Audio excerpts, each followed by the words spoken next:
kabajamoo dhaggeeffattootaa fi hordoftoota qophii Oromiyaa 24 nageenyiif jaalalli tokkummaan bakka jirtanitti isiniif haa ta'u jecha har'ammoo waa'ee seenaa gootichaa Agarii Tulluu isiniif qabannee dhiyaanneerra.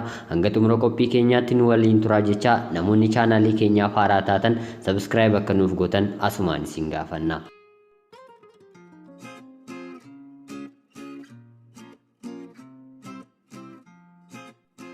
Agarii Tulluu giddu galeessa Oromiyaa godina Shawaa Kaabaa aanaa Dagam iddoo addaa Leemman Sillaasee jedhamtutti bara 1934tti dhalate. Agarii Tulluu diimaa gara magaalaatti aanuu fi dhaabbanni isaa baay'ee gabaabaa kan turedha. Yommuu halaalatti ilaalan nama homaa hin beekne kan fakkaatu yoo ta'u, yeroo baay'ee fuulli isaarraa gammachuun kan dubbifamu nama ture.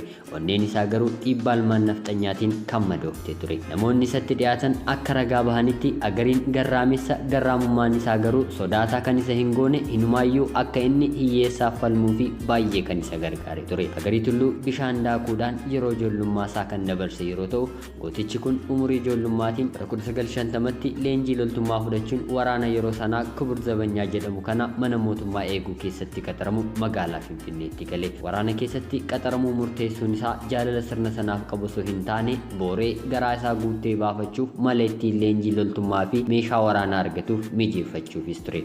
Loltuu Kubur Zabanyaa ta'ee hojjechaa jiru kanatti loogiin sanyii biyya kana keessatti dagaagee jiruu fi cunqursaa uummata Oromoo irra gahaa ture sana arguudhaan garaan isaa caalaatti murtoo qabsoo hidhannoo gochuuf murteessee sanarra akka ga'u gumaacha guddaa godhe. Kana malees wayita salaalee lafa dhaloo turetti dhiibbaa ilmaan nafxanyaa yookaan abbaan lafaa ilmaan Oromoo irra gahaa jiran suni umurii ijoollummaa isaatti sammuu Agarii keessa seenee ture. Wayita loltuu Kubur Zabanyaa ta'uun Finfinneetti tajaajilaa ture sana miseensa waldaa wal gargaarsaa Maccaaftuu Lamaa ta'uudhaan sochii sabboonummaa Oromoo waldichaan jalqabe sana keessatti illee qooda fudhachaa akka ture seenaan jireenya isaanii mirkaneessa.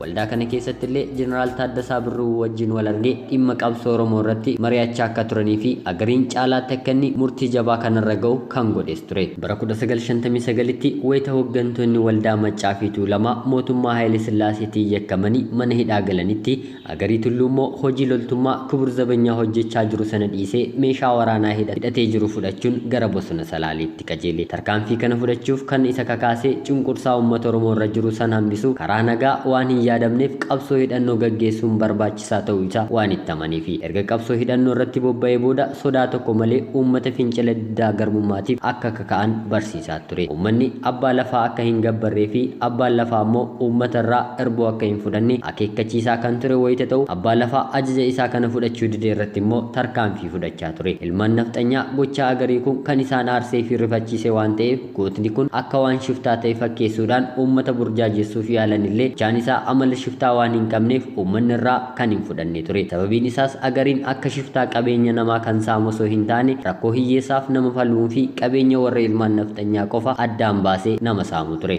Agariin bosona keessa dhokatee kan taa'u osoo hin taane guyyaa saafa'aan baadiyyaadhaa hanga magaalaatti uummata keessa deemee balaa sirni sun uummata Oromoo irraan ga'aa ture sana nama ifatti uummata barsiisaa ooludha. Sababiin isaa immoo uummata biratti fudhatama waan argatee fi qabsoon inni gochaa jiru uummata bal'aaf ta'uu uummanni dursee waan hubateef ture. Agariin uummata Oromoo biratti jaalala guddaa waan horateef mootummaan abbaa irree sun Agarii argachuun lilmoo takkitti tuullaa cidii gidduu keessaa barbaadu itti ta'eetus ture. Kanarraa ka'uudhaan nama Agarii argee qabees ta'e nama Agarii bakka jiru argee mootummaatti himeef badhaasni guddaan akka kennamu mootummaan labsee ture. Gootni kun baay'ee abshaala waan ta'eef tooftaa garaagaraa fayyadamuudhaan uummata amansiisaa akka ture ni dubbatama. Keenyaaf bara qabsoo isaa keessatti guyyaa tokko ergamtoonni mootummaan garboomfate abbaa irree biraa dhufan kan dhalootaan Oromoo ta'an Agarii qabanii kennuuf akka dhufan waan dursee dhaga'eef galgala bakka isaan jiranitti akkuma tasaa irra ga'e. Sana booda jarri nu ajjeesa jedhanii baay'ee rifatanii inni garuu akka isaan ajjeesuuf hin dhufne itti himuutiin tasgabbeesse. Sana booda akka ana qabuuf yookaan ajjeesiiftan dhaga'een dhufe. Akkanumaan dhamaatan malee ana rasaasni hin ajjeesu jechuun isaan fuuldura dhaabbatee rasaasa sobaa kan yeroo Kubur Zabanyaa ture argatee qawwee isaa keessa galchuun ofitti dhukaase. Du'uu dinnaan jarri baay'ee rifate. Itti aansee immoo rasaasa sana qawwee isaa keessa godhee ergamtoonni sun akka itti dhokaasan ajajee fuuldura dhaabbate. Haaluma inni ajaja dabarseen dabareedhaan itti dhokaasanii garuu Agariin homaa hin taane. Sana booda Agarii rasaasni hin dha'u jechuudhaan bal'inaan odeeffama. Kun immoo sodaa nafxanyoonni Agarii irraa qaban kan dabalee fi fudhatamni Agarii uummata keessatti qabullee akka dabalu taasise. Kabaja guddaas akka akka argatu ta'e. Agarii Tulluu hordoffii mootummaa Abbaa Irree waan itti baay'ateef yeroo hundaa of jijjiiree qabsoo sana adeemsisa ture. Yeroo tokko qeesii fakkaatee yoo deemu yeroo biraa immoo kadhattuu fakkaatee deema. Yommuu barbaade immoo qotee bulaa baadiyyaa fakkaatee waan garaasaa hojjechaa tura. Yeroo sana namoonni oduu funaananii qaama nageenyaaf geessan Agariin qeesii fakkaatee amma asiin darbee agarree ture yoo jedhan tibba sana namni uffata qeesii uffate hundi qaama nageenyaatti qabamanii qorannoo irratti gaggeeffama. Xiqqoo turanii immoo Agariin kadhattuu fakkaatee yommuu asiin darbu agarree ture oduun jedhu qaama nageenyaa qaqqaba. Tibba sana immoo kadhattuun hundi qabamanii mana hidhaatti guuramuun kanuma barame ture. Garuu Agarii argachuun hin dandeenye. Agariin gaafa ofii isaatii barbaade malee qaama nageenyaa hin mul'atu. Garuu isaanuma wajjin oolaa isaanuma wajjin bula. Uummanni Oromoo Salaalee akka Agariin harka mootummaa of ulaa sanatti hin kuufne akka armaan gadii kanatti sirbaan waaqa kadhatuuf ture. Kuyyuu hirroobiin yaa cabbii hurufa kuyyuu hirroobiin yaa cabbii nafseetti faradiin Agarii Tulluu baasee Rabbii jechuun uummanni Salaalee Agariif waaqayyoon kadhata ture. Gaafa naftanyoota irratti tarkaanfii fudhachuu barbaades tasoo osoo hin taane akka qophaa'anii eegan dura ergaa itti dhaameetuma dhaqa ture. Keenyaaf guyyaa tokko bulchaa aanaa Dagam yeroo sanaa kan ta'etti akka dhaqu ergaa itti dhaame. Guyyaa jedhame yoo ga'u namichi waardiyyoota isaa qabatee meeshaa isaa hidhatee loltuu isaa hidhachiisee dhufa Agarii eeguutti ka'e. Osuma eegaa jiru kadhataan uffata baay'ee moofee uffatee kadhachaa deemu tokko mana bulchaa kanatti goree kadhate. Hojjettoonni isaa kadhataa kanaaf midhaan kennanii fi nyaachisanii. Aduu waan natti dhiyeef bakkin ani deemu immoo bosona keessa darbeeti waan ta'eef shiftaan na reebaa akka gooftaan keessan na bulchuuf naaf kadhadhaa jedhe. Hojjettoonnis gooftaa isaanii kadhatanii fi yaa bulu achi baaxii mana jalaa sana yaa ciisu jedhee heeyyamee fi kadhatichis bakka bultii argate. Sana booda dhufa Agarii eeguu itti fufanii. Sa'aatiin beellamaa darbus Agariin dhufuu waan dideef abbaan aangoo suni duraanuu erga yoomii tikseen na fuuldura dhaabbattee na lolti jechuun tuffii Agariif qabu mul'isuun laphee ofii dhiyeesse. Yeroo kana kadhataan baatii jala ciisu sun waan namni kun jechaa jiru hundaa sirriitti dhagahaa ture. Erga obsaan xiqqoo ture booda kadhatichi bakka ciisuu ka'ee shugguxii qanqallootti kadhachaa ture sana keessaa baasee gurra bulchaa sana irratti qabe akka harka kennatu gaafate. Namichis naasuudhaan qawwee isaa lafa godhatee harka itti kennate. Edaa kadhataan bakka bultii gaafate sun Agarii Tulluu ture. Sana booda Agariin namichas waardiyyoota isaa walitti hidhe erga garafaa ture booda mana tokkotti galchee balbalatti cufuudhaan meeshaa waraanaa isaanii fi maallaqa fudhatee deemuudhaan waan ta'e sana akka bulchaa godinichaatti fiiche deemuudhaan itti himu ajaje. Yoo himuu baate garuu yeroo biroo deebi'uudhaan akka ajjeesu akeeke. Gochaan Agarii kun kan rifachiisee fi baay'ee aarsee bulchaa naannoo kuyyuu yeroo sanii kan ture fita uraarii muluu asanuu anuu Agarii nan qaba jedhee dhaadachuudhaan bulchaa godinichaatiif waadaa gale. Akkattiin qabuuf qawwee domooftorrii Ameerikaa 5 kennamee ture. Qawwee kunis ashkaroota isaa hiruun barbaacha Agariif aanaalee kuyyuu warra jaarsoo giraar jaarsoo Dagam hidha bu'aa bootee fi yaayyaa gullollee lafa kana dura Agariin keessa socho'uun qabsoo gaggeessaa ture keessa ka'anii. Barbaacha baay'ina keessa naannoo lafa dhaloota Agarii kan taate bakka Leemman Sillaasee jedhamuun beekamtutti Agarii argatanii. Sana booda Agariin namoota ergamanii isa qabuu dhufan dura dhaabbachuudhaan injifannoo seenaan hin daganne galmeessisuu danda'eeti ture. Namoota qabuu dhufan kaan isaan ajjeese kaan immoo madeesse kanneen hafan immoo dheessanii gara dhufanitti akka deebi'aniif dargisiise. Sana booda uummanni Salaalee gootummaa kana dinqisiifachuudhaan akka muluu of fakkeessanii Agariidhaaf sirba armaan gadii kana sirbaniifis ture. Anaa Rabbitu na baasee dabalee gurrarra yaasee burruusee seefaatu baasee qawwee awraajjaa gachisiisee. Yaa buruusee ashkara koo yaa buruusee ni lollanaan jettanii too sintoo rakkoorra na buusee jechuudhaan salphina muluu sirbaan agarsiisaa turanii. Buruusee fi dabaleen ashkaroota muluu turan. Guyyaa tokko bakka Agariin jiru kan dursee hubate Asmaariin duraan Agarii wajjin deemee faarsaa ture qaama nageenyaatti hime.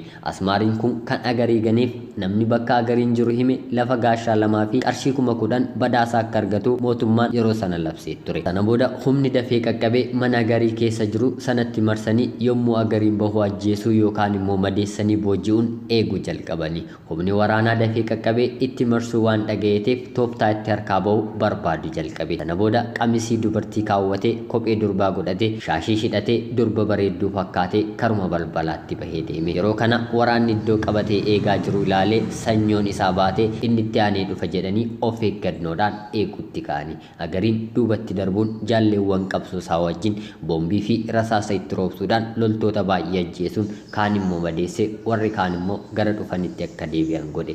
Gama agariitiin jaalleen qabsoo tokko qofaatus wareegame. Sochiin agariin jalqabe kun hirriba kan dhoowwate mootummaan Haayile Sillaasee loltoota baay'inaan gara salaalee naannoo agariin qabsoo hidhannoo agariin bakka jiru nutti himaa jechuun uummata dararuu fi hidhuus itti cimse.